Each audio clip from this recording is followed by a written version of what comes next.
Carrot, வெங்காயம், பச்சை மிளகா, முருங்கைக்கீரை, கருவேப்பிலை, கொத்தமல்லி, மஞ்சத்தூள், ஜீரகம், தேவைக்கான அளவு உப்பு இதெல்லாம் சேர்த்து ஒரு அடை செய்ய போடலாம் வாங்க.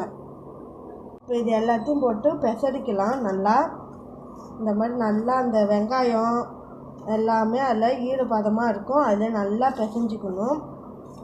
இப்போ நல்லா பிசைஞ்சாச்சு.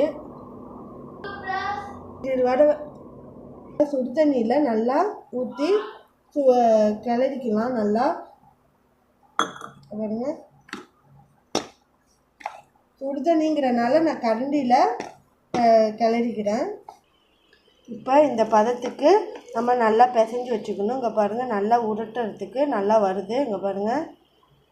இப்போ வாழை இலையில் தட்டி போடலாம் வாங்க தோசைக்கல்லில். இப்போ இந்த வாழை இலையில் எண்ணெய் தடவி செஞ்சு தட்டி